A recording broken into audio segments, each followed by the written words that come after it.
Hello, and welcome to Backyard Sportscast Season 2. I am your host, Jacob Campamore. My Twitter handle is at JakeCamp. 79. I couldn't tell you what year Twitter was. You'll see it below on the graphic there. I don't think there's. Here with me, I have our co-host from last year, Daniel Dishner. Yep. At DubDish. Mm-hmm. And due to budgeting reasons, we came in with some more money and we hired on another co-host because Danny just wasn't getting the job done. So it's a co-host, a quarter host, if you will. Okay. Or a third host, since there's three of us. Mm-hmm. Our other third host is Travis Regianti. Oh, Travis, you want to go ahead and say hi to the cameras? How y'all doing? He'll be joining us on a regular basis, hopefully, until he finds another girlfriend, then he'll be a ghost. Wow. Twitch is No Limit Soldier. 23. Hashtag 24, not 23. There you go. And then with us, we of course have our guest stars from last season that came on a unnecessarily large amount of our episodes. We have Frank Ambrosino. Wow. And Joe Campamore. Mm-hmm. So, No Twitter plug. No plugs. At JoboCamp12. Okay. You don't have to. You can look at the camera. I don't use Twitter. Same. But yeah, this is the 2018 college football preseason episode. Yeah, preseason special. Preseason special. Football!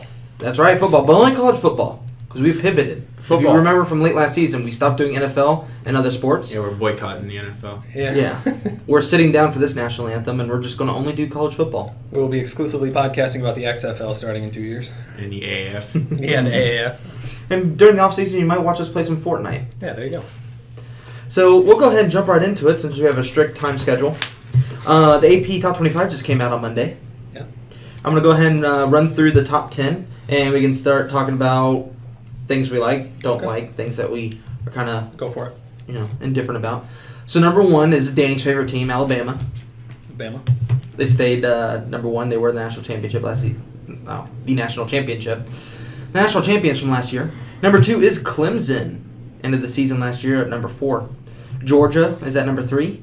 Wisconsin at 4. Then following 5 through 10 is Ohio State, Washington, Oklahoma, Miami, Auburn, and Penn State University. Yep, I don't have a problem with any of the top 10. The only problem I have is Oklahoma a little bit too high. I think they undervalued Baker, and Baker was a big weapon with Oklahoma. I think that's a big loss for them, and they're not going to know how to fix that in the first couple weeks. I noticed from some of the notes that you said that Penn State was ranked too low. You think they should have been higher up in the top 10? I think that McSorley is better than what people think.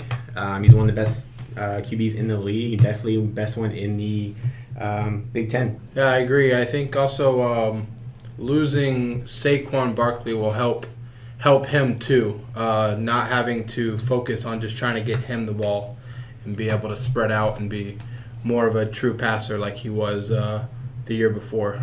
Just along for the ride. I agree with Travis that Oklahoma is too high.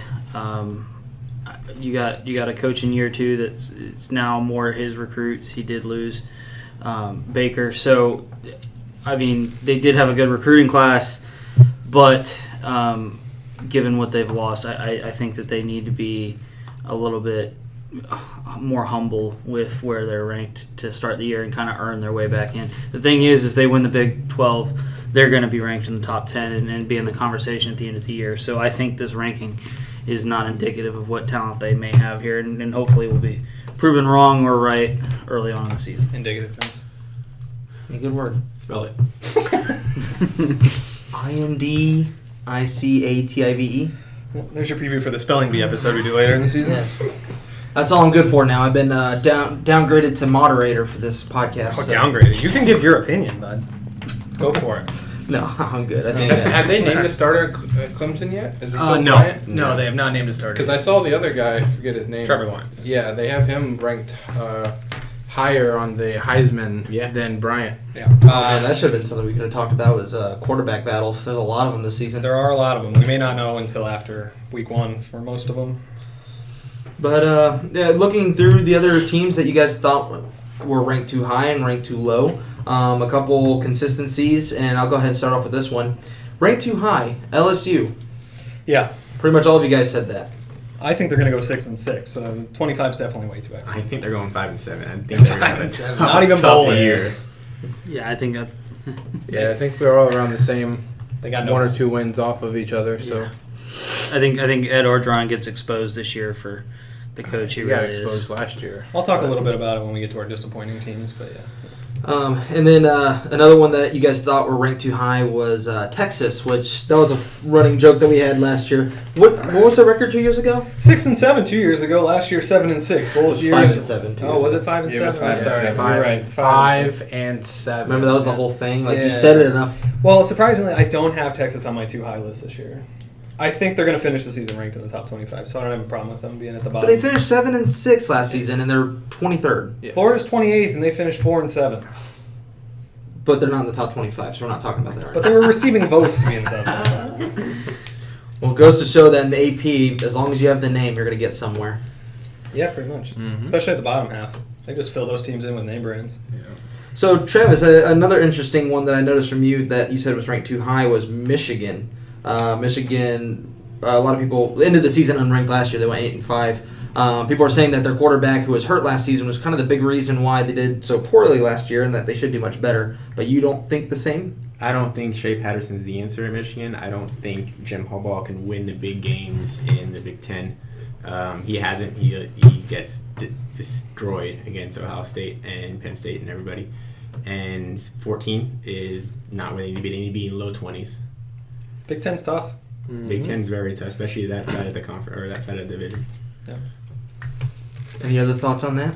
No, Shea Good. Patterson is the quarterback, though. I think they announced They also that play yesterday. 5 ranked teams. I Yeah. mean, there's only 5 teams in the top 25 that play 5 ranked teams, and they're one of them. So they have a hard schedule.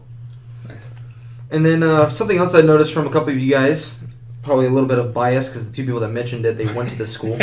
Teams ranked too low. UCF. National champion. National UCF. champions. They did end up undefeated last year, for those of you who for some reason didn't remember that. They went 13-0, and they ended the season ranked 6th, and they dropped all the way to 21st. Look, you're not a national champion unless you have a parade at Disney, and UCF had a parade at Disney, so I don't know. Hey, and they have a banner at Spectrum Stadium. So. Yeah. If you have a banner, it counts. I mean, I agree that they are too low. I mean, they did lose some big piece on their defense, but their quarterback's back, and he threw up some pretty good numbers last year. So McKenzie. I do think that they are too low, and I think that the AP is still not giving UCF the love that they deserve. Granted, I don't think they'll go undefeated, but Yeah. I mean, they are getting a coach who was at Mizzou at the 14th best offense in the country. Mm-hmm. They're gonna have a problem with Memphis. They're gonna have a problem at USF. I mean, but they're gonna cause some havoc later in the year. I mean, here's the reality too, with the schedule that they have, just based off of pure conference numbers and everything like that. If they lose 2 games, they're either going to be ranked in the 20s or they're going to be unranked. So at least let them prove. At least let them prove that they shouldn't be there. That's You a know? little silly, though, because if they lose 2 games, we've seen Boise State be ranked at the end of the year, even though they lost 2 games, and Boise State doesn't play very many ranked opponents either. Yeah, but if UCF goes 13-0 again, does the committee leave them out? Oh, 26-0 team. Yep, they're going to. Yeah. And I hate it. Give them a shot. Yet this was their backing. They dropped them so low just in case they do go 13-0 Yeah, again. They I don't think want that's them. exactly what it is. Because now they could just keep Cover them their in the bases. high teens most of the season. And oh, sorry, you're Yeah. too high, too long. You're not going But to let's keep this in mind, though. This is the AP, which means absolutely nothing towards the end of the year Unless college you're football Texas. playoff Unless rankings. you're Texas. Well, Texas will hold on to that until they can win 10 Let me games. ask you It's guys just- something. If UCF loses a game early on, like UConn, for example, or like UNC on week better 3, lose. do you think they'll ever get ranked again this season if they win every other game? Yeah, if they go Yeah. 11-1, they will be. Especially if they win 11 in a row. Yeah. They'll give them some respect at the end of the year, but they'll be like 20th. Yeah.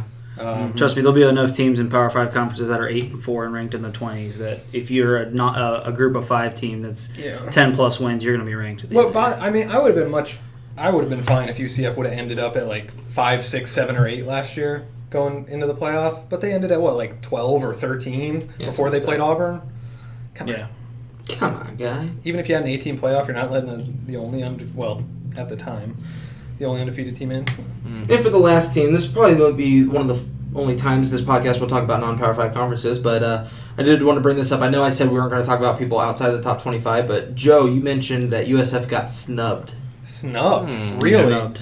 Really, losing Quentin Flowers, your entire team, and you got snubbed. Hey, Oklahoma lost their entire team, and Except Kyler Murray's an actual, high profile replacement, and they still have a bunch of pieces like Rodney Anderson who's going to compete for the Heisman. So let me explain myself here. Okay. USF went 10-2 last year. hold on, take off your Florida hat while you're talking about USF. Okay, so USF went 10-2. And they returned all but their top wide receiver and their quarterback. Yeah. They lost a linebacker. Okay, so they lost 3 guys, right? And they weren't even ranked in the top 40. My point is in that they got snubbed. Even if they don't end up in the top 25, at least give them votes towards a ranking in the top 25. Okay, so we got to see all the teams that received votes, and USF didn't even get one. Not even one person in the AP thought that they deserved to be ranked. Even after how they finished last year, and they returned their top 2 running backs, they returned two of the top 3 receivers, and most of their defense. I think not to mention that they only lost to a team that was ranked in the top 10 by the end of the season by like a kick return. And USF lost 2 games though. But they played like a top 10 team so closely in UCF. Yeah, it's playing close. That'll get you credit. Yeah. But I just don't see it. I'm fine with it. Without Quentin Flowers, we have no idea what that team's going to be. We have no idea. You look at that team, you see they lost Quentin Flowers. You look at what he did to that team, what he was to that team. I mean, it's hard to put them up there, or even think. I think you have no idea what. It seems easy for the AP to put Oklahoma at 7 without their quarterback coming back. It's the same case that I had with Oklahoma. I think that Baker Mayfield was a big part of Oklahoma's team, and I think Flowers was a huge part of USF. And I don't think without him they're going to be anywhere close to a 10-2 team. I think their ceiling is a 9 and their floor is like a 6 or 7. The reason Oklahoma's so high is there's a belief in Kyler Murray. There's no belief that the quarterback at USF is going to come in and do what Quentin Flowers did. Can't even name USF's backup quarterback right now. And Oklahoma's got... They haven't named one. Yeah, they haven't named their quarterback yet. It could be Blake Barnett, who nobody knows what he's going to do. But in the terms of Oklahoma, they're returning Rodney Anderson, who's in the contention for a Heisman on watch lists and everything like that. So that they're going to produce on offense. Yeah, going into last year, Quentin was a Heisman hopeful. There's no one on this team that they're looking at for a Heisman hopeful. I mean, and that's from a USF fan. Yes, I still believe that they can finish 9-3, 10-2, whatever like that, depending on how they do again in their division. But I think their offense is going to have a big drop off because their offense was trying to see if they can run for 300 yards a game, and taking that 100 yards from your quarterback. I just don't think that they can duplicate what they did on the running attack. Yeah, I guess we could just keep talking around this in circles or in pentagons, and it's just going to comes down to personal opinion. Yep, we got to see where they end up. Yep. I'm a USF fan too, and I think that they should have at least gotten some votes. I agree with you in that aspect, but top 40, but hey, we'll see. You never know. Mm-hmm. Hopefully they do good. Hopefully Coach Strong can get them in that right now, I don't think I can say without a doubt they're better than any of the top 40. Well, you're a pessimist, so that's fine. All right, so moving on. New coaches in the Power 5. There's a lot of movement going on in the coaching carousel. I think that was a big topic of discussion in one of our last podcast episodes last season. A lot of stuff happening. Coach Frost went over to Nebraska. Florida got Dan Mullen. Chip Kelly went to UCLA. Other moves, Taggart went to FSU. Really faking it till he makes it. We can talk more about that in a moment. So, a lot of new coaches, and I'm gonna go ahead and open the floor with. Let's talk about Coach Mullen. Let's get some Florida aspect in here. The guy who's hopefully getting paid to advertise Florida on this podcast. Go ahead and start us off. All I'm trying to do is trying to cop some of that the Jordan wear that they have now. Right. So, Joe, you mentioned that Dan Mullen is a great quarterback developer, and with that, he should be successful at Florida. So, my thing all off season, I've been telling people about Mullen is that he was able to find success, and he took Mississippi State, who was a program that was a perennial doormat in the SEC West, and played second fiddle in their own state of Mississippi behind Ole Miss. And he was able to still bring in talent enough to have them be a perennial contender in the West and be ranked in the top 25 consistently by the time he was done there. He developed multiple. I mean, I think we could say that Fitzgerald's turned out to be a fairly good quarterback in college. It remains to be seen what he does this year, but I think he will be successful. He developed Dak Prescott, who's now a starter in the NFL, and among the quarterbacks that he developed at Florida. So I think that's where the biggest pain point for Florida fans in recent years has been, where the offense just has struggled so much that they needed to get somebody in here that could truly develop an offense, and he has that proven track record at a major Division I program, and I think that's going to be a turning point for this franchise. You got something to say over there? No, I mean, I'm not a huge coaches guy. I don't think that they have that much of an impact. They do have some impact on the game, but You don't think Coach Mack didn't run Florida's team into the dirt? I don't think he completely ran into the dirt. I think he may have made some wrong personnel decisions and strategy decisions, but I'm not. It's tough for me to see with new coaches. I don't know what's going to happen. I don't know what they're going to do with different personnel. I mean, Taggart had Justin Herbert last year at Oregon. They looked really good when he was playing. They didn't look good when he was out, but he's not going to have Justin Herbert at Florida State. I don't know what he's going to do. I know he wants to run an up-tempo offense. How long was that guy out for? Herbert? Yeah. At least 5-6 weeks, I think. And they went 7-6. He started at the beginning of the year. Yeah, but they were putting up 51.5 points a game when he was in. So, I don't know. I'm not a huge believer in one coach turning the entire program around. Yeah. Speaking of Taggart. Okay. Oh, go ahead. No, you go ahead. Sorry. Well, I mean, I was going to go off of his quarterback point. I mean, yes, I don't think that maybe they don't turn around the team, but it's been almost laughable at the quarterbacks that they've been putting out there since Tebow, and his strong point is quarterbacks. And I think if he can get his quarterback in there in the next couple of years and maybe try to develop him, that'll help the athletes around them that they're always able to pull in. Mm-hmm. So maybe he doesn't influence the whole team by that much, but if they can put a quarterback behind center that can do something with that offense, get the hype back. That will help because their defense is always top notch. Mm-hmm. Side note on Florida, real quick. Do we think Felipe Franks is the starter?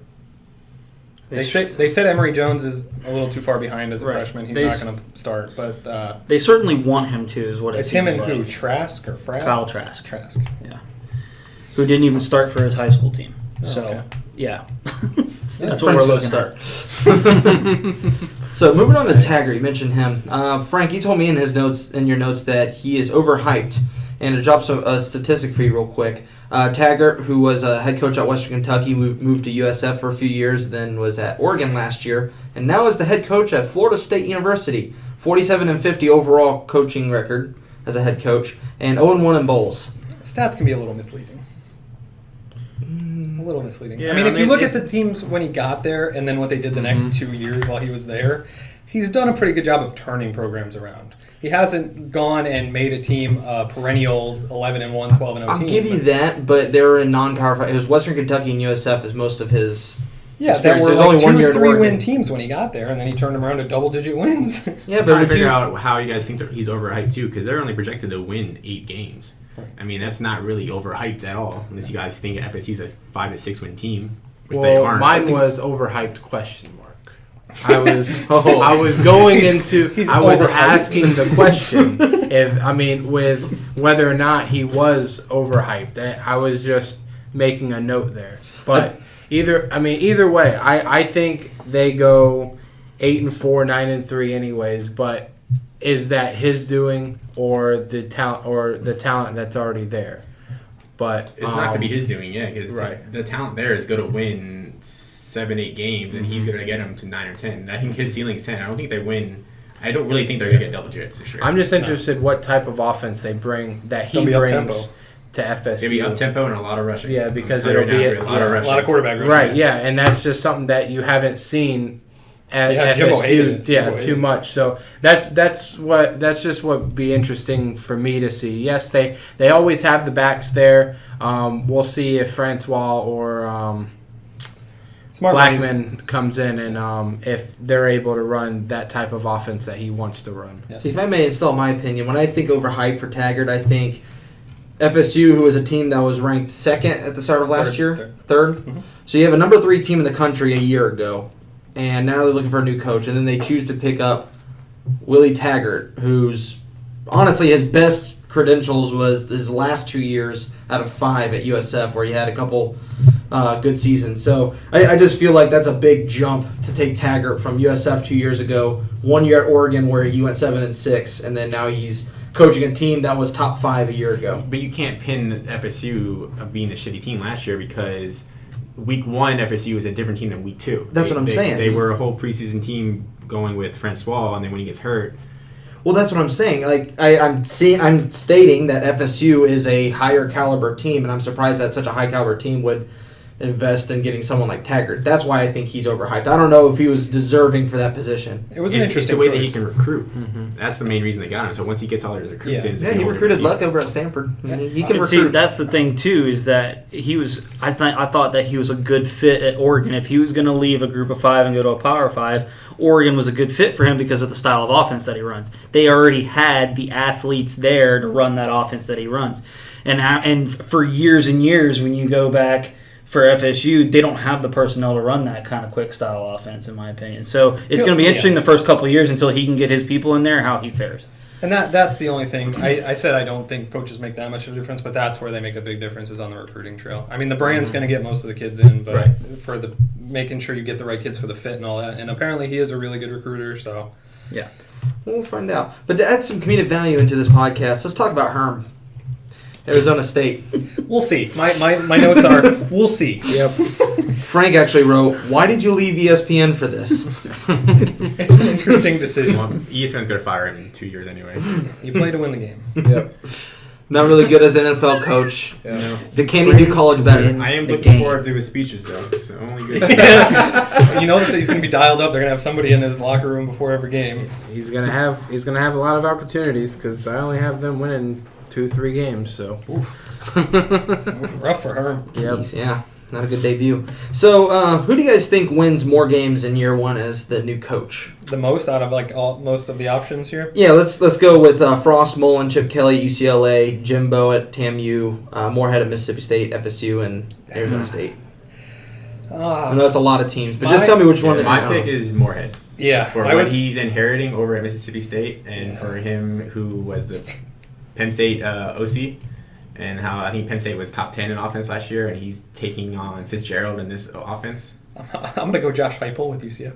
I mean, that's who I have. No, I'll go. New coaches in Power 5. I got you. I'm going to go Moorhead, and then after that, maybe Sumlin at Arizona. I have Taggart up there, so I bet 9. Yeah, you said around 9 wins. Yeah. Ballsy Tiger Kid up there. Mullen could get close. He could get 7-8. Here's the thing. I'm gonna go with Jimbo because I think he's inheriting a good Texas A&M Have you seen their team. schedule? They have a tough schedule, but you're talking about year one. You're talking about year one. Yep. If they win 8 games, I think it's a good year one number. I don't think he's got the quarterbacks there that he needs to be successful because he's got some mobile quarterbacks there, and he does not like his quarterbacks to run the ball. Yeah, it's really good welcoming. They play a FCS school, and then week 2 is Clemson. Clemson, Bama, Really sent off the Auburn. tempo. Well, he loves playing Clemson. They go to Bama. They go to Auburn. He hasn't the last couple years. They go to Mississippi State. They play Kentucky. I mean, Kentucky could beat them. Yeah. I could see Kentucky. this is probably the best Kentucky team Kentucky's had in a A century. while, but the problem is they're probably still going to go like 6-6 or. Yeah. Here's something to note though, and I know we haven't talked about Chip Kelly yet, but he's never had less than a 10-win season This as will a be college first. coach. This will be his first. This will He- definitely. He has an uphill climb at UCLA. I'm not doubting that one bit, but I think They were terrible with Rosen. Yeah. They were 6-6. but or he 6 wasn't there. We're talking about the coach. I'll go We're not out talking on a about the limb. team. Say he will not get half of 10 wins this year. Danny, you heard it here first. Danny claims 4 wins for Chip Kelly or less. I have 4 wins, so. Brutal. As long as it's under 5.5. Hey, you just don't know. Agreed. You just don't know their quarterback Bet situation. Danny's money. What's going to happen? You could do that, Travis. We could do Hey, over-unders that is for a our money. prime example of how much the coach doesn't affect the team, as per Danny's point. Chip Kelly never had a less than a 10-win season, going to go to UCLA, and you guys don't have that faith in him. Do not. So, moving on. We've talked a lot about numbers and teams and stuff. Let's get over to the juicy stuff. Let's get over to the gossip. And I shouldn't call it juicy because it's actually kind of sad stuff. Ohio State. All right. Urban Meyer on administrative leave. If you guys don't know, He had a assistant coach who was beating his wife. Allegedly. And so they're investigating Urban Meyer's awareness or involvement or lack thereof. Do you guys think he gets fired? He's been on administrative leave for a while. No. I think that Ohio State is looking into his wins, and they're not going to fire him because he's a winning coach. And if he was a 6-6 coach last year, I think he'd be gone. In other words, football means more. Yes. Oh, yeah, 100%. Absolutely. I think my two guest hosts over here are looking up to see if he's still at Ohio State because I know he went in there earlier today. But he's been at the meeting a while. The board of Been waiting directors around was for having. about 8 hours.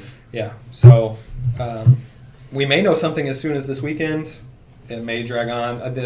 At first, they said it was going to be done in 2 weeks. 2 weeks was last Sunday, and then the president came out and said it'll be done when it's done, which is probably the best way to handle President it. Trump? Yeah. No, the Ohio State president. So. Oh, you mean governor? Right. Idiot. Yeah. So. The last tweet that came in was, it's been over 8 hours for the Ohio State Board of Trustees deliberations, and the athletic director has just arrived. Well, the Probably AD shouldn't take 8 hours for them to say you're fired, so he's probably Exactly. That's why I think that they would have said he was fired last night, and then we'll talk about it tomorrow or the reasons why. I mean, if all this investigation's been going on for the past 2 weeks, and they're going to fire him, they would have said it right away. They would have gotten him out of there. My prediction is Meyer stays. The AD actually gets let go or resigns or something because there's information out there that he knew about the incident in 2015 and he didn't really follow the Title IX. And I think he's got a Title IX clause in his contract too, so I think he might get let go if all this is... Someone has to go down for this. Somebody does have to go down for this, and it's going to be somebody high up in the system, either Urban Meyer, the AD. It can't be the football Barrett, guy. maybe. I don't think we're going to go there. Not during his 8th season. As long as it's not the wife again. Yeah, oh, God. Oh, no. Come on, I can't make those kind of jokes, but this guy can. Yeah, he's a co-host. He's not the moderator. No, he's a third host. I'm sorry. Co-host. I'm sorry, I do not support domestic. Yeah, there you go. So it's kind of like the Ohio State thing. So he's lower on the barrel, so he can say those things. Yeah. If you said it, though, the whole podcast would just end. Anyway, Yeah, you're right. It would go down faster than... No. Bottom line is, do we think everybody is staying? Or do we think Urban Meyer's staying? Everybody? I think he's saying. Urban Meyer's I think the staying. worst that happens is he gets slapped with an undisclosed fine and a 1-game suspension. They play Oregon State, so I think the coordinators could handle that 1 game. I think a little Ohio slap State's on the worst wrist. case. I think Ohio State will be fine either way. So moving on, Maryland. Offensive lineman Jordan McNair died of a heat stroke related to football practice. The coaching staff has been placed on administrative leave while they investigate to see if they took precautionary steps when he was seizing and having all those issues on the field. He died 2 weeks after being taken to the hospital. Do you think the head coach over there gets fired? Or anyone on that staff? Right now, it looks like there will be some firings. Well, they already fired the strength and conditioning coach. Yeah. The training staff's all on leave. Yeah. They're probably all gone. Yeah, I know the parents are asking for everyone to be fired. The coach is probably gone. You can't have Yeah. somebody die on your watch. The coach's debate or rebuttal is especially with saying that he what wasn't was- there when it was yeah. happening. To the parents. It just does not sound good for Maryland at all. Yeah, the head coach has to take responsibility for the program. Probably like the worst thing you could say as the head coach. I wasn't there. It's not my fault. Yeah. So the training staff definitely messed up. The university already came out and said they accept full responsibility legally, and there was another word they used. But And here's another thing. Not so fast, my friend. DJ Durkin won 4 games last year at Maryland, so I don't think they're quick to try and defend that either. he's probably gone. ESPN also published a report saying there was a toxic culture at Maryland. Coaches, intimidating players. It says it was based on fear, intimidation, verbal abuse, and unhealthy eating habits where they would force the players to eat until they threw up. So They're just cancer. So it's just Toxic. it's just not a great situation in Maryland right now. Maryland football's in a little bit of trouble. Well, and the last one, and this one's on a lighter note, I guess. You want to go ahead and break down what you heard from Texas A&M? Apparently, there is a former linebacker, Santino, and I don't recall his last name, but a former linebacker transferring to Arizona following Kevin Sumlin. He was at A&M this year when Jimbo came. He's alleging that Jimbo's assistants, some of the linebackers coach, I think, and then maybe some other assistant coaches, gave him money when other recruits came on unofficial visits to campus. You're allowed $40 on an official visit to host a recruit, But on an unofficial visit, you're not allowed any money, and he was being given money to host these recruits, which is against all of the NCAA rules and all that, recruiting Bull violations. crap. When I was going to visits, I wasn't getting crap. He was also alleging that they were violating all the practice rules and conditioning rules based on the time slots that they're allowed during the week. And Yeah, saying they started too early. I mean, come on. Most of my practices started early. started too early, and the conditioning went on too long.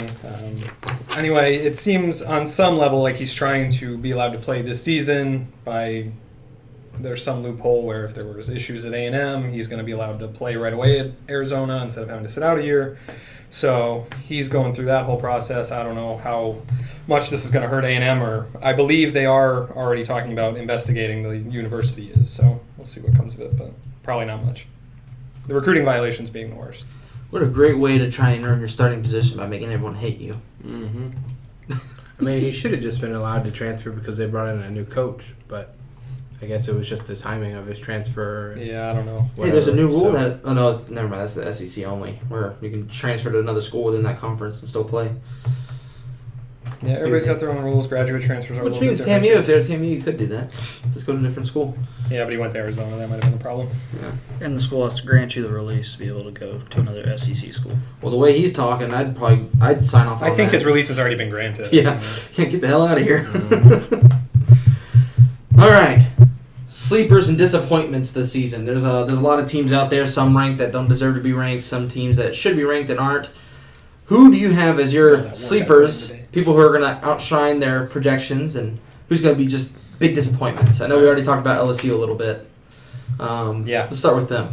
LSU. They only have 10 returning starters, and they have 5 ranked opponents. It's not a good setup for success, even if you're a team that's, went 10-2 last year. But Also doesn't help that they have Orgeron as their head coach. I think they're going 6-6. I know Travis said they're not even going bowling, so they don't know their QB situation. One of them just transferred, so they only have one backup right And they now. lost their top running back to the draft. Oh, Darius Guys. Guys, yeah. Mhm.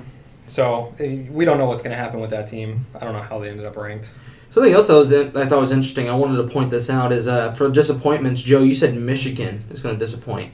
Yep. A lot of people have a lot of hype there. I know we talked about that a little bit earlier, but you just don't think they're Travis was mentioning that they're not capable. So you kind of agree with what Travis was saying earlier? Yeah, I do. To the main point of, I knew Shea Patterson was going to be the starting quarterback there.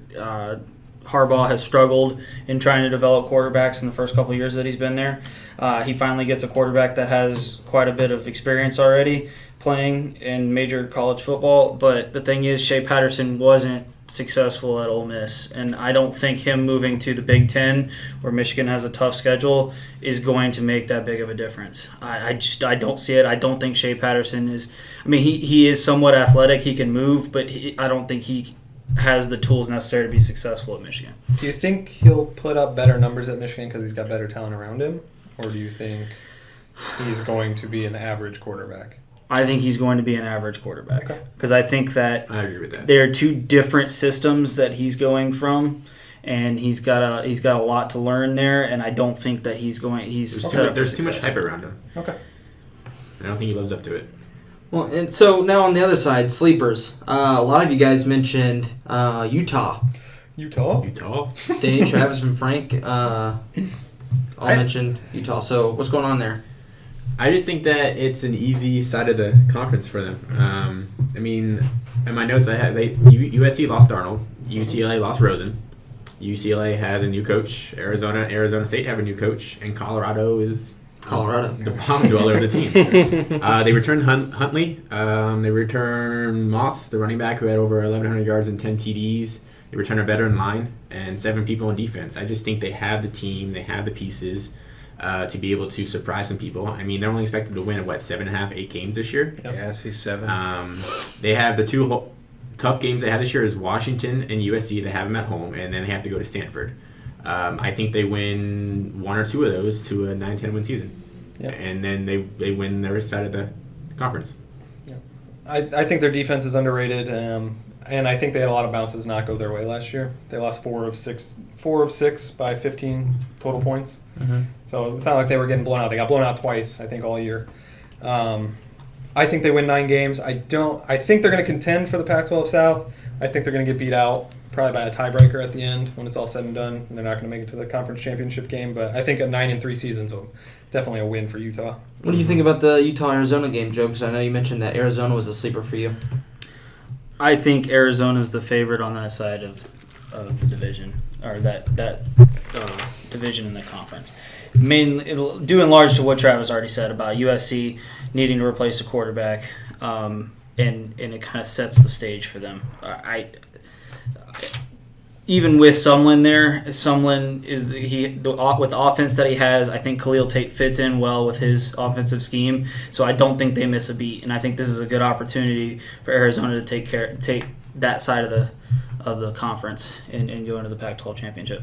Yeah, Khalil Tate's one of those dual threat quarterbacks that if he can throw the ball, they're going to be good. Mm-hmm. But if he's having trouble with his accuracy or throwing the ball downfield, it's not going to be good for Arizona. Mm-hmm. And just this another two more consistencies from multiple people. Boston College and Iowa. We don't really need to go into too much detail for those, but Boston College? Yeah, they're going to run the ball. They're going to run the ball all They're over always- everybody. They're always a thorn in the ACC side. I mean, they always win games that they think will be a pushover. They're a very tough team to beat. They're a good in troll Boston. team. They are. have to mess up schedules. They are. They're very They're tough to beat spoiled. in Boston, and people underestimate them. They have a great defense, and they pound the ball. Pound it hard. Yes. They're returning So A.J. Dillon, who could win the Heisman if he was on a better team. And they're returning most of their offensive line. They're only losing one starter on offense. I think it's a receiver. Yeah, well, we'll see how they go. And then Danny also mentioned Cal and Mizzou. Yep. Cal. Yep. Travis, you also mentioned Buffalo. Buffalo. Put a bunch of Buffalo. question marks in there. Buffalo. We don't have enough time to talk about Buffalo. And you mentioned FAU, which, Lane Kiffin's going to be there for the next decade, so I'm sure he's going to do decent over there. I mean, I don't know how much of a sleeper they can be. They won 11 games last year. But here's what I wrote down for a surprise. Because, yes, I think they sweep right through the Conference USA. That's Okay, not yeah. what I'm talking about. My point is I think they have a legit shot to upset one or two teams. Oh, boy. If you say Oklahoma. I think they do. Oklahoma, Boston FAU, College, and UCF are on upset alert for FAU FAU. fits right in with the Big 12 because they can score a lot of points and they can't play defense. You said UCF, right? Yes. Okay, well. Well, UCF will whoop that ass. And I think Oklahoma's going to score 52 on them, so. In the first quarter. And FAU is going to score 55. No. All right, so we've talked a lot about teams. Let's get more on a individual level for a minute. Let's talk about Heisman potentials. We mentioned a little bit about, in the notes that you guys wrote up, about replacing some of the Heisman candidates that left. So I want to go around the board, and you guys tell me who your top two finalists are for the Heisman and who you think wins. We'll start with you, Travis. I had a list of 7, and then I had to dwindle it down due to Heisman being strictly based off of wins, even though they say it's not. But it is. But it is. So that's why I take A.J. Dillon off, and I think Will Grier will fall off and Khalil Tate. My top 2 and 3, because I'm not going to listen to you, is Trace McSorley, quarterback from Penn State, Travis Etienne, running back from Clemson, and Bryce Love from Stanford. Guy who I think has a chance is Mackenzie Milton, but I think he only gets invited if they go undefeated. All right, well, that's 4 now. So who do you think's going to win? He can take my 2. McSorley. I think McSorley's going to win. I think Penn State's going to surprise some people. I have them making the Final Four. Does that piss you off? No, I just... I'm not. It's a quarterback award, too. Yeah, that's so I think he has the leg up against the 2 running backs. I'm not on the Penn State train. That's the only reason why I wouldn't go that route. But he no, thinks you're not. Penn State might be in the Final Four, so... Yeah, we've had a lot of arguments, Danny and I, about Penn State versus... You and Danny arguments? No. What? No, not you guys. We both like to argue just to argue. If you Right. didn't know that, go ahead and check our YouTube channel from last season. Yeah. It's uncomfortable. Uh-huh. Joe, try and limit it to 2 people. You We will don't not be have a invited guy back over if you give me more than 2 names. All right. So Better give him 2. my 2 is Will Grier and Jake Browning. So I'll take out Khalil Tate and Kyler Murray. Will Grier is my pick if healthy, and my big reasoning behind that is the constant debate on West Coast teams not getting enough viewership, and therefore they tend to not have the leg up on teams that get to play in more primetime slots. Jake Browning in Washington, they've already come out and said how much they hate playing so late at night so that people aren't really watching them. I think he's a legit player. I think he's going to be a top quarterback this year. But I think part of the reason that he doesn't get the nod over Greer is So we figured out the criteria. East Coast teams, quarterback, and wins. There you go. There you go. We figured out the system. That is a success. I watch Washington on Friday nights when I'm falling asleep. Yeah, there you go. You get to catch the first quarter, Yeah, right? Yeah, watch the first quarter, right? Yeah. As long as Browning throws 4 touchdown passes in the first quarter, that's all Yeah, you need to I see. mean, I that's always all get you through need a couple to see. series of the Stanford games. Yeah, exactly. How can you not choose Will Greer? I mean, he looks like he's straight out of 2.5 Men, you know? Pretty good looking guy.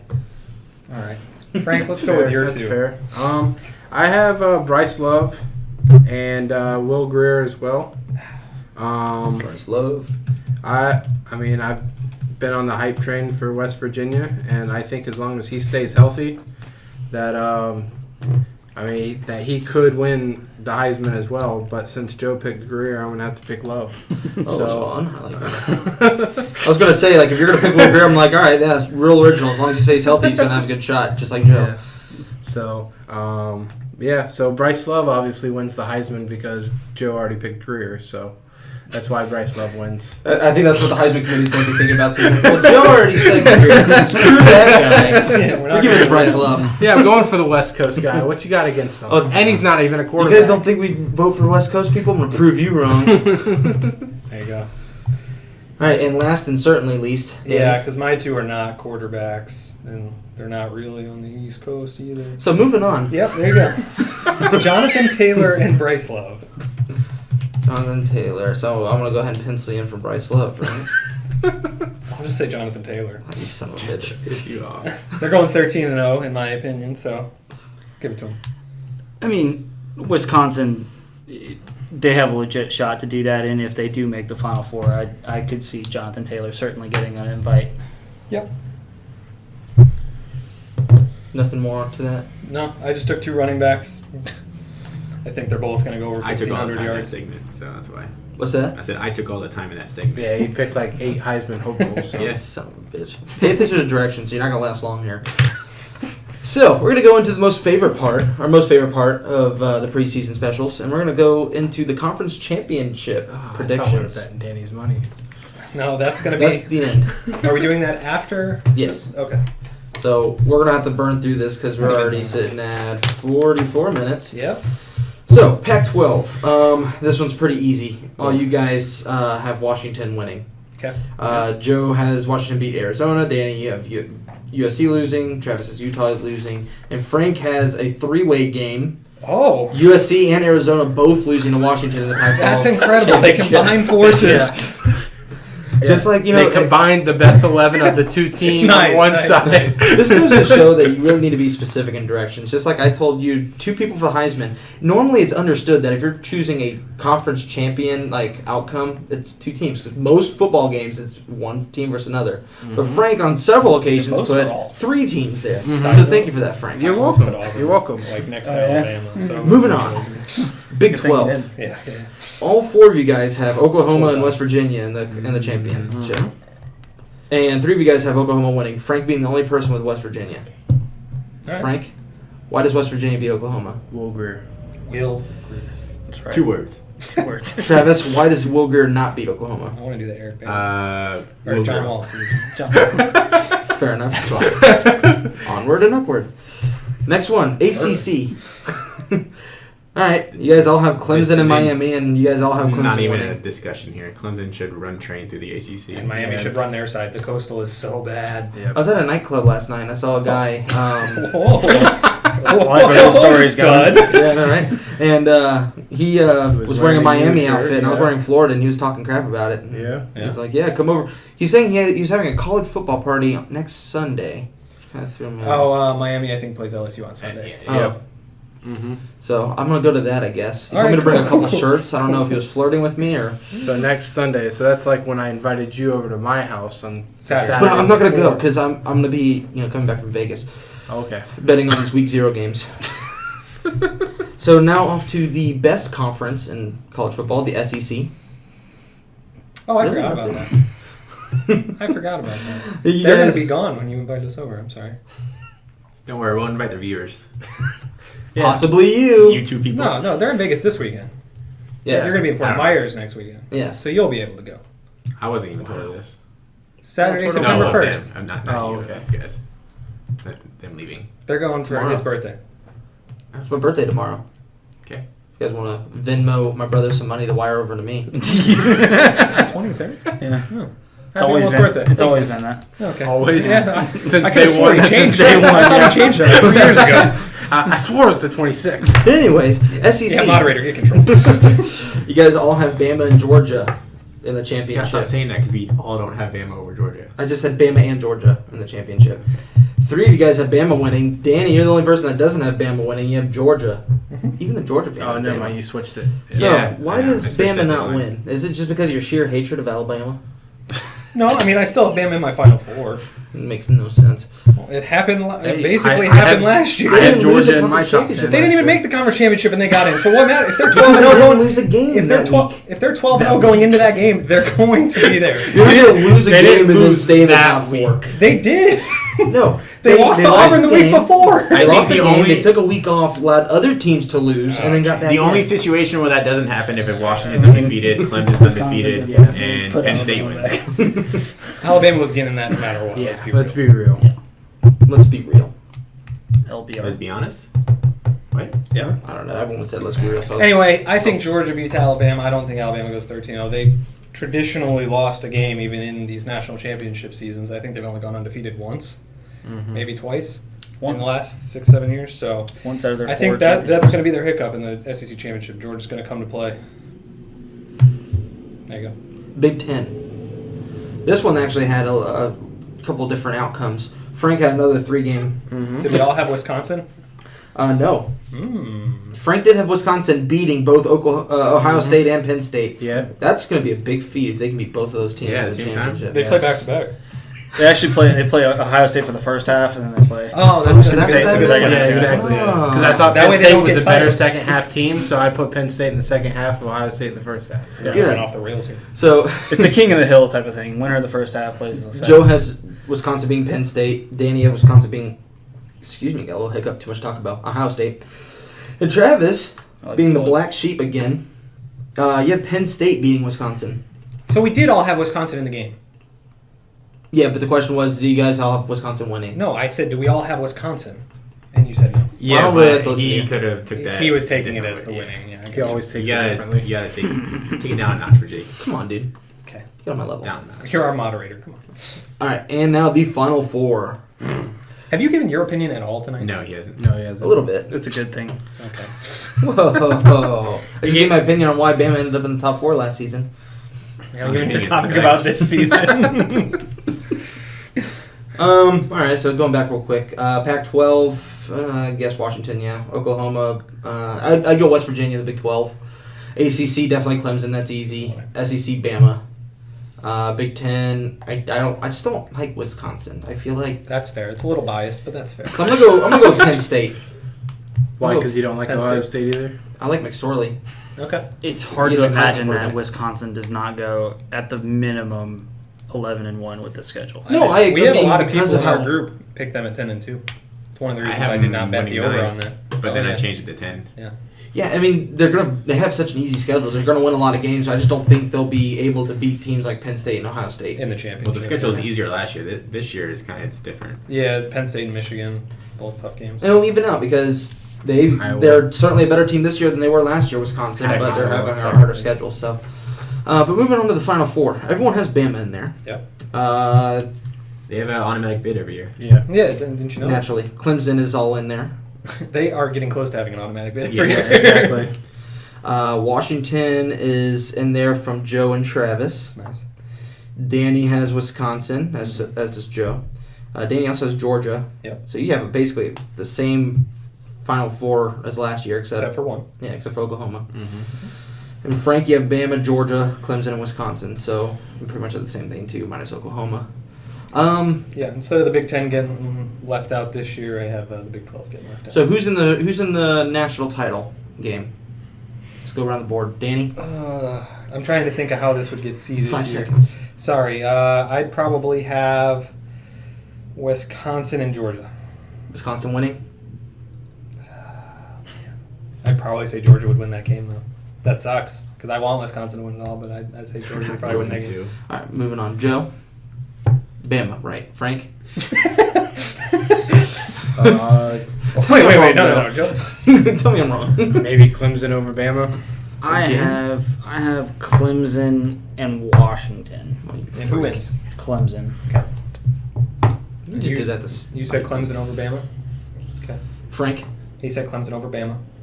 I want to hear from him You said again. Clemson over Bama. Speak for yourself, Frank. Okay, the Clemson Tigers. Yeah. Clemson Tigers. They beat right, Roll Travis? Tide. They beat the Roll Tide. Cool. I have riding the train, Penn State over Bama. Penn State. You guys really don't have. None of you guys have Bama winning. No. Bama's gonna win again. Let's be Oh, are honest. they? Yes, they So are what? going to win, but So what? that's You why I big like to believer in the pick lefty? against them. You believe in the lefty? In the regular season, yeah.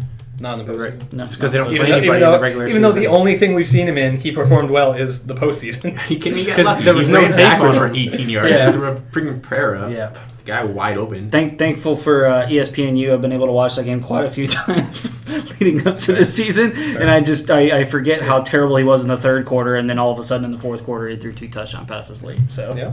I mean, remains to be seen. Well, to wrap up this podcast, I know we're running a little bit over, as we will probably most of the season. About 53 minutes. Well, this is a lot more stuff we're covering in this preseason special on a normal You week. rambling isn't helping. Okay. So we're gonna go ahead and end it on one of my favorite segments. It's a segment we like to call Danny's Money. Mm-hmm. Okay, so we're doing that and then the week 0, week 1 thoughts? Not really. No. Should Well, we that's kind of going to be kind of both. We need to make this a 90-minute show anyways, for it being a pre-show or preseason. So you want to talk about week 0 and week 1 for? Oh, I don't give a shit about week 0. Week So you 0. want to talk about week 1? Let's just for talk about another this. 30 Week minutes? 0 is trash. Yeah. Absolute trash. 0 means zero interest. 0 interest. Tell me the games that are playing in week 0. Tell me why they're trash. Prairie View A&M at Rice. Rice is favored by 18.5 because Prairie View A&M is an FCS school in the SWAC. Wow, they have a spread for that game then? They do now. Hawaii and Colorado State, a conference game, is still Ooh. trash. Colorado State favored by 14. Hawaii won 3 games last year. They'll probably win the same. Blows. Wyoming at New Mexico State. Only a 3.5-point spread in favor of Wyoming, but That's gonna be a nobody close cares game. about Wyoming Because Josh Allen's because not Josh there. Allen's not there. Well, we're gonna bet on that game. Where is anyways. Josh Allen? We are gonna bet The on Buffalo Wyoming. Bills. The Buffalo Bills. Duquesne You can't at do that. That's the University of Buffalo. That's not Cover the the same top. thing. Duquesne at UMass. UMass is favored by 24.5 because Duquesne, I don't even know if they're FCS. They So might be D2. Week 0. those are the 4 games in week 0. Hey, it's still college football. Duquesne at UMass, by the way, fun fact. 5:30 start time. What an odd start time. That's it. What an hot start time. Did you know that Hawaii is 50 and 80 you know? since Colt Brennan left Hawaii back in 2007? Joe decided to put Colorado State and Hawaii as an interesting game in week It is an 0 for interesting some- game. It is not an interesting game. Colorado It's an interesting game because college football is finally back, That's even not, though it's week 0. I mean, that's You would hardly. probably watch 1 quarter this weekend. That's hardly. He's not going to watch any. While I'm playing blackjack. Over under. 1 quarter watch. That's hardly college football. Let's just be clear. None of these teams will be bowling at the end of the year. Bold prediction. Is it that bold? Yeah, that's bold. It's not that bold. It's bold. If you have a game in We'll week see 0, now it's 2 not of that them bold. aren't even qualified. It's bold. So, Danny's money. If you had a lump sum of Danny's money on any of those week 0 games, which game would you bet money None on? of them. None. None. You're getting free money to do it. That's No. not. Yes, putting and I'm Danny's money still on week not 1, betting not week week 0. 0. You can do both. I bet Colorado State minus 14 over Hawaii. You just said that was going to be an interesting game. Now you're telling us it's going to be a blowout. It's No, only he an only, interesting game because it's a he only like the conference fun game and it's fact college about football. Colt Brennan. Yeah, that's right. That's the only Hawaii play he knows. From 10 years ago. It's a valid fact. So Rainbow Joe's the only Warriors. one financially aware enough to Yeah. take someone else's money to try and. Danny is not betting Danny's fake money on week 0. No, Joe's gonna bet I'm your gonna money. hold on to and it, Hold a gain promo. interest, and then put it in week 1. Yeah. You're not gonna get Danny's money if you don't vote. You're only using the money to bet on week 0. You guys are missing the concept of this. Okay, I bet that none of the players will die. Perfect. Prop bets, I like it. Prop bet, yes. Well, yeah, Maryland isn't in this, so. You still have some time. The over on California, Iowa, Missouri, and Utah. Take the over for the season totals. And West Virginia. right, so week 1. Week 1. What are the interesting games there? Well, You're getting flipped off. oh, perfect. Do you guys want to talk about any non-top 25 matchups? Yes. Okay, go ahead. You get 1. You get Like all one. 4 of you guys get 1. Oh, all right. There You are mean like top 25 versus top 25 or top 25 versus non-top? no, top 25 versus top 25. I've got all 4 here, so we can talk about all 4. But I have 2 Not non-top at 25 versus. You get to pick one. Did you hear him? He said 1. We'll come back to you. All right, I'm going to go with the civil conflict rivalry game. Oh, Does yeah. anyone Oh, know what wow. that is? That is UCF. Guys, Oh. Okay. What? Go ahead. It is UCF versus UConn. Does anybody know where the trophy is? Up your ass. No. It is not there, and nobody else knows where the trophy is either. They lost it, I think, last year or 2 years ago. So is that the conflict? UConn decided to make a rivalry and not even tell UCF, and they Oh, that's decided right. to make a trophy of it and then not give it to anybody Yeah, UCF won it and left it on their sideline, and now it's forever because that's lost. how much they care about it. All right, that's the fun fact about UCF at UConn. Yeah. The end. So who wins that game? UCF by like 4 scores. All right, sorry, Joe. You lost your chance at All right. Oh no, they're ranked. So do you have a non-ranked versus non-ranked? I do. Colorado versus Colorado State. Jesus Christ. That's not a game. Colorado State's playing Hawaii. It is a rivalry game. Colorado versus Colorado State in week 1. Oh, in week 1. Okay. That's what we're talking No, no, about. Week Yeah, one. so Keep they, up. they get 2 games in 1 week. Yeah, that's fair. Like San Jose State had that last Yeah. year. And Hawaii did a couple years ago where they were 0-3 before someone played a game. That's true. That's true. These teams tend to use it to their full advantage. San Jose State won 2 games last year with an extra game. Colorado State and Colorado, it's called the Rocky Mountain Showdown. And Colorado leads the all-time series 65. I'm sorry. Yes, 65-22. So it's not even close. So who's What a going great to win? game. Get to the The useless Colorado factors, too. State's going to win that game. Are they? They are. So They're actually you have favored. them going 2-0, and it's a bold prediction that I said they won't be bowling by the end of the year. Nice. I said it wasn't that bold. I didn't see. This is probably the only scenario where a team can play 2 teams in 1 week, as per Frank's Nice. predictions they saw. So, Nice. yeah. Way to call back to that. Yeah. Nice. All right. So give me an interesting game, Danny. All right. We got number 6 Washington Mm-hmm. versus number 9 Auburn Ooh, top 10. in showdown. Atlanta to start the season. Auburn's favored by 2.5 points. Neutral. In the new Neutral stadium site. or the destroyed stadium? The new stadium, not the Okay. destroyed stadium. I personally have Auburn by double digits. I don't think Washington can handle top-tier opponents. I don't think I've seen them handle top-tier opponents well at all. Dude, you just hurt in the your last feelings. years. And Jake Browning can make it interesting if he controls the tempo and can move the ball, but I think Auburn's defense is going to stifle him. I don't know. I think Auburn's going to lose. I mean, they lost to a non-Power 5 team in the bowl game last year. UCF. Yeah. You're national champions. Loser of this game has a chance to get back into the playoff race, obviously, but I don't think they will. I think they'll lose at least 1 or 2 more games. Does anybody have opposing thoughts on this? Beginning of this conversation, I had Auburn, not this conversation, but our conversations about college football, I had Auburn winning, but I changed it to Washington. I think Washington can run the table if they beat Auburn, because I think this is a big stepping stone for them to get that big W versus the SEC team. And they do have a favorable schedule for the rest of the year after this game. Yeah, just remember, Penn State, or the Pac-12 like to, Penn State, Penn, Pac, all the same thing, right? Mm-hmm. The Pac-12 likes to beat each other up, so I don't think a team in there will go undefeated in a very Who long had time. Washington in their Final Four? Was it Travis? Me and Joe. Oh, okay, so you both probably predict Washington to win this game. Yeah? Not necessarily. I mean, Washington can go 11-1, win the Pac-12. Is what I and- initially had. Was Yeah, them losing to that's what I Auburn. initially had. Bold If not, they prediction. finished 12-1. Bold prediction, not a single Pac-12 team will have an undefeated conference record this season. Okay, so nobody goes 8-0 or 9-0, whatever it is in the Yeah, conference? they just all beat each other up.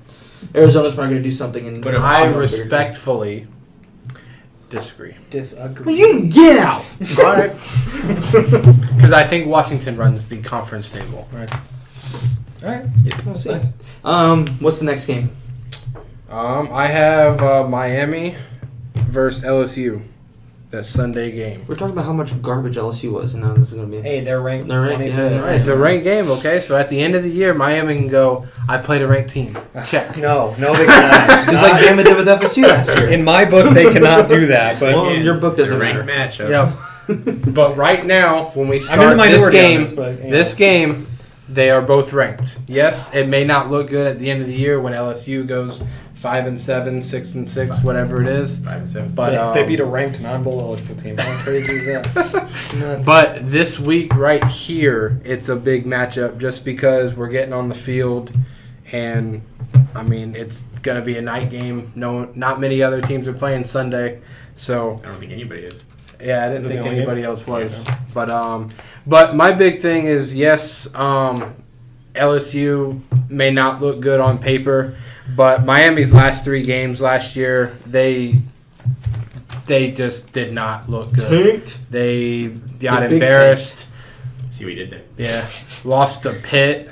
Then they go and lose without even. It didn't even look like they tried against Clemson, and then they lose again against Wisconsin. So it'll be interesting to see what Rozier does, and if his front will be able to allow him to do the things he does well. Do the dirty things. Exactly, the you dirty things, and see if that turnover chain comes back for year 2. Any disagreements there? Yeah, Good. Miami's favored by 3.5. LSU doesn't have a quarterback. I've got Miami winning easy. My only note on it is that it's in Dallas. So There you go. Miami That's a finish. note. Yep. Jerry World. Next game. Neutral. Next game. Joe, you want to take it? Next game, Michigan and Notre Dame. Ooh, that's my most exciting game so far. There you go. I have Just wait. Notre Dame winning that game.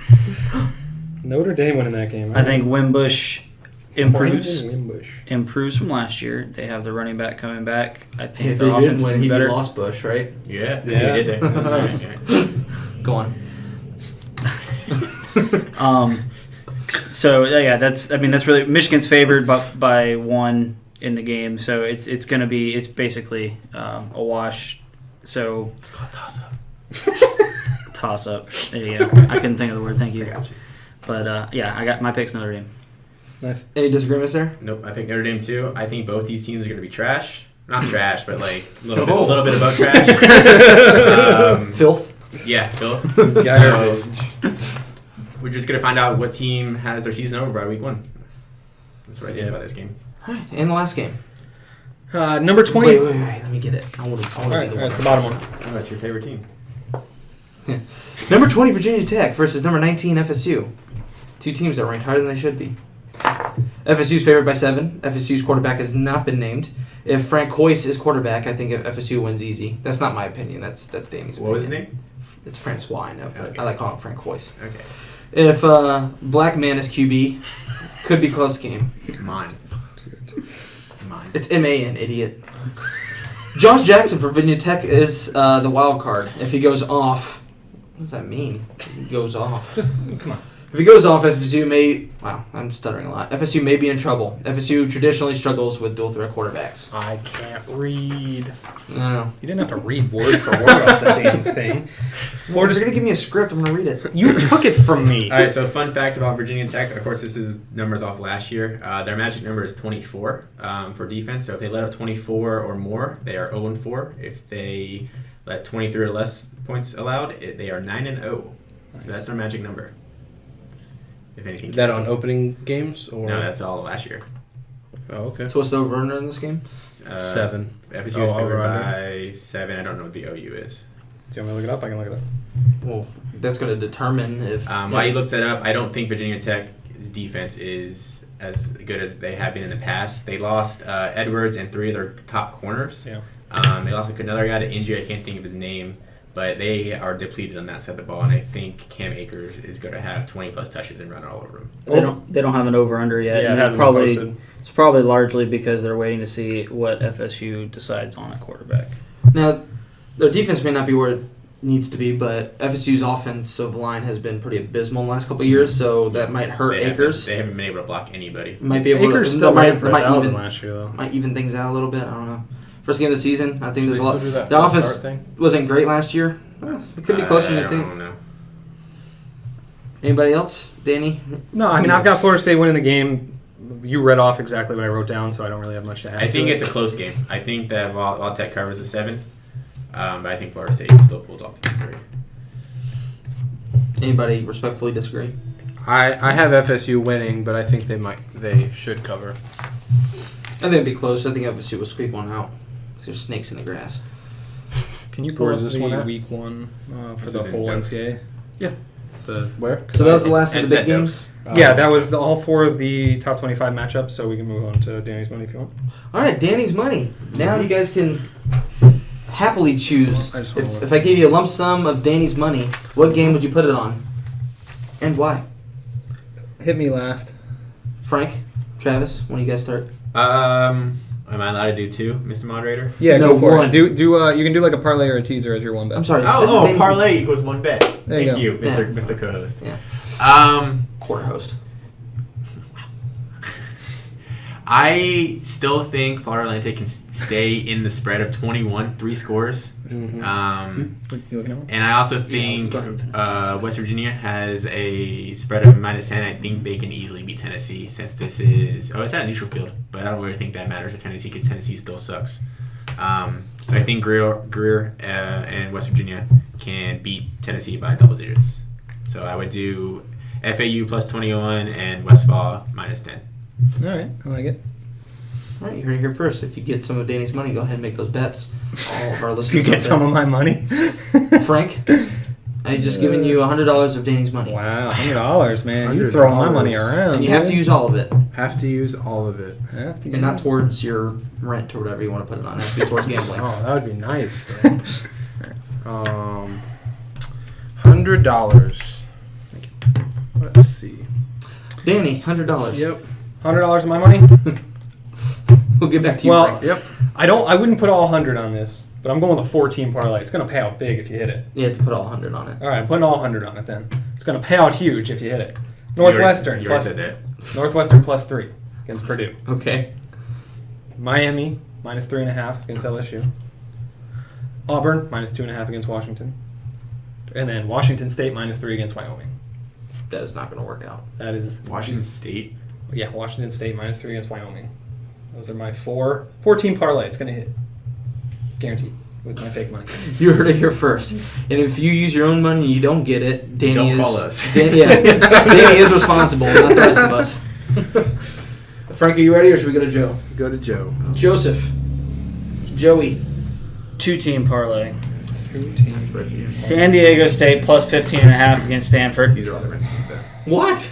San Diego State beat him last year. Okay. Rashad Penny destroyed Bryce Love. And Maryland +13.5 against Texas. Oh, jeez. With all the trouble at Maryland. No, Texas. Oh, yeah. It's going to destroy them. Maryland's going to be focused on their... I know Texas is not throwing out the best quarterback out there with Ellinger as their quarterback, but Maryland can't upset Texas 2 years in a row in the game. Right. I don't So see that that's either. the thing. The both of those games are redemption years for both Stanford and Texas. But I would still go San Diego State +15.5. I don't, with all the turmoil Maryland has, I would not pick them against Texas. But I will take Good. Texas Tech -2.5 over Ole Miss. all right. You heard it here first. Other than Travis, we stayed with the low. We stayed on the low end of the bets here. Travis's were both double digit. Frank, you now have $2,000 of Danny's money. $2,000. Since it took him so long, he accumulated interest. Am I doing well in the stock market or All something? right, so $2,000 of Danny's money. All of our bets hit before Frank did. So I will use that to parlay Miami -3, Auburn -2.5, Notre Dame straight up, and West Virginia -10. Oh man, he took 4 big time games. He's So I really need you to come back and inscribe everyone's picks, and we'll review next week on how many we got right. shit. You can do it later. You don't have to do it right now. You can. Okay, I'll listen to the podcast and I will. That'll be something interesting to track throughout the season, how well Okay. our gambling is. So, down Do you the want me road, to- when people are listening to our advice, they know who to trust, who not to trust. Are we keeping records? Yeah. Are we just doing 1 bet a week?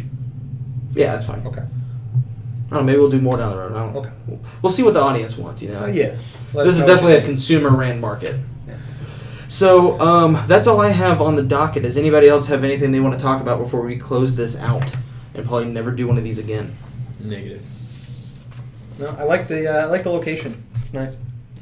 Yeah, and as you can see, you can see our gorgeous fat faces as we are on camera, since we use YouTube and are too cheap to use a podcast site. Yep. 100%. At the beautiful conference room of a Integrity First Title. Yep. Thank you, Integrity First Title, for sponsoring us. Mhm.